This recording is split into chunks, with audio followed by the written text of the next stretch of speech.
নমস্কাৰ স্বাগতম জনাইছোঁ আপোনালোকক টপ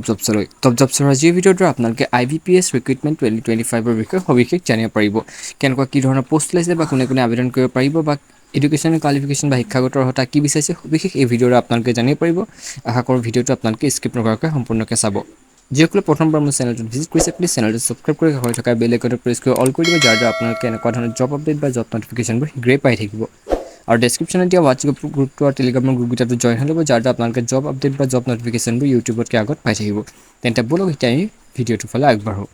IBPS ক্লাৰ্ক ৰিক্ৰুইটমেণ্ট 2025 যাৰ আপোনালোকে ইতিমধ্যে অনলাইন আবেদন ইতিমধ্যে হৈ গৈছে আৰু য'ত পোষ্ট আছে আপোনালোকৰ 10,277টা ইয়াত যদি আমি তললৈ চাওঁ IBPS অৰ্থাৎ institute of banking personal selection যাৰ আপোনালোকৰ লাষ্ট ডেট হৈছে 21 ছেপ্টেম্বৰ 21/8/2025 আৰু IBPSৰ ফালৰ পৰা যিটো এই পদসমূহ মুকলি হৈছে যাৰ ইতিমধ্যে মই কৈছোঁ যিটো অনলাইন আবেদন ইতিমধ্যে হৈ আছে এতিয়া যদি আমি তললৈ চাওঁ ইয়াৰ যদি ডিটেইলছটো চাবলৈ যাওঁ নেম অফ পোষ্ট হৈছে আপোনালোকৰ কাষ্টমাৰ ছাৰ্ভিচ এছ'চিয়েট আৰু নং অফ পোষ্ট অৰ্থাৎ পদৰ সংখ্যাটো মই প্ৰথমতে কৈছোঁ যিহেতু 10,277টা আপোনালোকৰ এই পদ আছে টোটেল ভেকেঞ্চি আছে আৰু সেইকেইটাৰ কাৰণে আপোনালোকক কি বিচাৰিছে কেনেকুৱা বিচাৰিছে আমি যদি এতিয়া ধুনীয়াকৈ চাওঁ আপোনালোকে তললৈ যিহেতু এই পদসমূহ আপোনালোকৰ যিমানখিনি আছে সেইখিনি আপোনাৰ ষ্টেট ৱাইজ যিটো ভেকেঞ্চিবিলাক ভাগ কৰি দিছে আন্দামান এণ্ড নিকোবৰ আইলেণ্ডত আছে 13টা অন্ধ্ৰপ্ৰদেশত আছে 367টা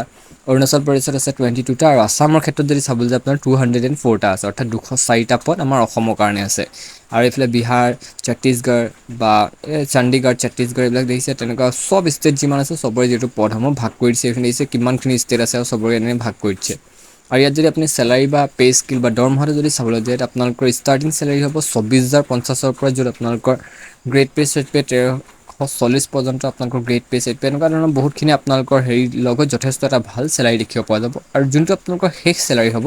সেইটো হ'ব আপোনালোকৰ 64,480 টকা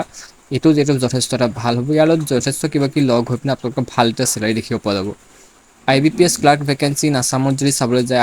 অসমৰ যিখিনি পদ আছে টোটেল ভেকেঞ্চি মই কৈছোঁ যিটো অসমৰ ক্ষেত্ৰত আপোনালোকৰ পোষ্ট আছে 204টা আৰু বেংক ৱাইজ যিহেতু ভেকেঞ্চিবিলাক ভাগ কৰি দিছে এতিয়া বেংক অফ বৰোদাত আছে 10টা পাঞ্জাৱ নেশ্যনেল বেংকত আছে 25টা কানাড়া বেংকত আছে 25টা ইউনিয়ন বেংক অফ ইণ্ডিয়াত আছে 7টা বেংক অফ ইণ্ডিয়াত আছে 10টা তাৰপৰা চেণ্ট্ৰেল বেংক অফ ইণ্ডিয়াত আছে 106টা তাৰপৰা আপুনি যদি এনেকৈ যায় তলত দেখিব আপুনি বেংক অফ মহাৰাষ্ট্ৰত আছে আপোনালোকৰ 8টা পাঞ্জাৱ এণ্ড চিণ্ড বেংকত আছে 13টা এইদৰে আপোনালোকৰ 204টা পদ আমাৰ অসমত আছে আৰু এইখিনি বেংকত আছে দেখিছে 204টা পদ এতিয়া আমি eligibility criteria of IBPS clerk recruitment কেনেকুৱা কি ধৰণৰ যোগ্যতা বা অৰ্হতা বিচাৰিছে যদি চাবলৈ গ'লে আপোনালোকে এজ লিমিটৰ ক্ষেত্ৰত বিচাৰিছে আপোনালোকৰ 20ৰ পৰা 28 বছৰৰ কেণ্ডিডেটসকল আপোনালোকে এই পদসমূহৰ কাৰণে আবেদন কৰিব পাৰিব আৰু এজ ৰিলেক্সেশ্যন যদি চাবলৈ যায় শিডিউল কাষ্ট আৰু শিডিউল ট্ৰাইবৰ কাৰণে 5 বছৰ আদাৰ বেকৱাৰ্ড ক্লাছ অৰ্থাৎ OBCৰ কাৰণে আপোনালোকৰ 3 বছৰ PWD অৰ্থাৎ পাৰ্চনেল উইথ ডিজেবিলিটিছৰ কাৰণে 10 বছৰ পৰ্যন্ত আপোনালোকৰ এজ ৰিলেক্সেশ্যন পাব আৰু এডুকেশ্যনেল কোৱালিফিকেশ্যনৰ ক্ষেত্ৰত যদি চাবলৈ যায় আপোনালোকে যিসকলে গ্ৰেজুৱেশ্যন কৰি থৈছে অৰ্থাৎ ডিগ্ৰী বা BA BSc BCom যি নকৰক আপোনালোকে যদি কৰি থৈছে কোনোবাই গভৰ্ণমেণ্ট ইউনিভাৰ্চিটি বা অৰ্গেনাইজেশ্যনৰ পৰা তেতিয়াহ'লে আপোনালোকে আবেদন কৰিব পাৰিব আৰু কম্পিউটাৰ স্কিল থাকিব লাগিব আপোনালোকে যদি কম্পিউটাৰ ডিগ্ৰী ডিপ্ল'মা কৰি থৈছে তেতিয়াও আপোনালোকে এই পদসমূহৰ কাৰণে আবেদন কৰিব পাৰিব আৰু যদি আপুনি তললৈ চেট দিছে আপোনালোকৰ লেংগুৱেজৰ ক্ষেত্ৰত যোনখন ষ্টেট আমাৰ অসমৰ কাৰণে অসমীয়া আমি জানিবই লাগিব আমাৰ যোনটো মাতৃভাষা যিহেতু সেইকাৰণে অসমৰ ক্ষেত্ৰত আপোনালোকে আছামিজ লেংগুৱেজ বা অসমীয়া ভাষাটো ক'বও জানিব লাগিব লিখিবও জানিব লাগিব আৰু পঢ়িবও জানিব লাগিব তেতিয়াহে আপোনালোকে এই পদসমূহৰ কাৰণে যোগ্য হ'ব এইকেইটা ভিতৰত যদি এটা বা দুটা নাজানে তেতিয়াহ'লে নোৱাৰিব এতিয়া আছে এপ্লিকেশ্যন ফিজ বা আবেদন মাচুল ইয়াত ধুনীয়াকৈ ভাগ কৰি দিছে যিহেতু SC ST PWBD সেইসকলৰ কাৰণে যদি চাবলৈ যায় আপোনালোকৰ 175 টকা হ'ব য'ত আপোনালোকৰ GST ইনক্লুড থাকিব আৰু আদাৰ যিসকল আছে OBC আনৰিজাৰ্ভ বা আপোনাৰ জেনেৰেল বা MOBC সকলৰ কাৰণে 850 টকা থাকিব য'ত আপোনালোকৰ GST ইনক্লুড থাকিব আৰু এই যোনটো পে'মেণ্ট বা আবেদন মাচুলটো যোনটো হ'ব সেই পে'মেণ্টটো আপোনালোকে বা আবেদন মাচুল আপোনাৰ ডেবিট কাৰ্ড ক্ৰেডিট কাৰ্ড বা UPI CPI আপোনালোকৰ যিকোনো নেট বেংকিং ইণ্টাৰনেট বেংকিং যিকোনো দ্বাৰা আপোনালোকে আদায় কৰিব পাৰিব এতিয়া so' how to apply for IBPS clerk recruitment আপোনালোকে এই পদসমূহৰ কাৰণে কেনেকৈ আবেদন কৰিব প্ৰথম কথা হৈছে আগ্ৰহী আৰু যোগ্য ষ্টুডেণ্টসকলে বা কেণ্ডিডেটসকলে আপোনালোকে ফাৰ্ষ্ট যোনটো তেওঁলোকৰ অফিচিয়েল পৰ্টেল বা মই হেৰি আছে মই ডিছক্ৰিপশ্যনত আপোনালোকে সেই লিংকটো দি দিছোঁ আপোনালোকে তাত গৈ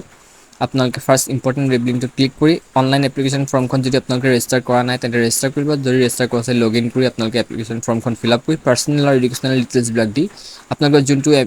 এপ্লিকেশ্যন ফিজ বা পে'মেণ্ট আছে এইটো দি পিনে ছাবমিট কৰি দিয়াৰ লগে লগে আপোনালোকৰ আপোনালোকৰ যি এপ্লাই প্ৰচেছ সেইটো হৈ যাব আৰু যোনখন লাষ্টত আপোনালোকে ফৰ্ম পাব সেইখন প্ৰিণ্ট কৰি থৈ দিব যিহেতু কোনোবা নহয় কোনোবাখিনিত সেইখন প্ৰয়োজন হয় এতিয়া যদি আমি চাওঁ important dates of IBPS clerk ৰিক্ৰুইটমেণ্টৰ ইম্পৰ্টেণ্ট ডেটখিনি যদি চাই ইয়াত ধুনীয়াকৈ দিচ্ছে যিহেতু ষ্টাৰ্টিং হৈ গৈছে ইতিমধ্যে আপোনালোকৰ 1 আগষ্টৰ পৰাই আৰু লাষ্ট ডেট মই কৈছোঁ যিহেতু 21 আগষ্টৰ অন্তিম তাৰিখ আৰু আপোনালোকৰ ইয়াত যদি চাইগৈ আপোনালোকৰ যোনটো প্ৰিলিমছ এক্সাম হ'ব সেইটো হৈছে অক্টোবৰত আৰু এই বছৰে আৰু আপোনালোকৰ যোনটো ৰিজাল্ট হ'ব সেইটো অক্টোবৰ নৱেম্বৰৰ ভিতৰতে ওলাব আৰু যোনটো আপোনালোকৰ মেইনছ এক্সাম হ'ব সেইটো আপোনালোকৰ দেখিছে ধুনীয়াকৈ দিছে এই বছৰে হ'ব আপোনালোকৰ নৱেম্বৰ মানত এইখিনি আপোনালোকৰ লিংকখিনি যিখিনি মই আপোনালোকক ডেছক্ৰিপশ্যনত দি দিম এতিয়ালৈকে আপোনালোকে যদি মোৰ ভিডিঅ'টো লাইক কৰা নাই প্লিজ ভিডিঅ'টো লাইক কৰি কিবা জানিবলৈ থাকিলে কমেণ্ট কৰিব আৰু ডেছক্ৰিপশ্যনত দিয়া গ্ৰুপকেইটাত জইন হৈ ল'ব যাৰ দ্বাৰা আপোনালোকে ইউটিউবতকৈ আগত জব আপডেটবোৰ পাই থাকিব ধন্যবাদ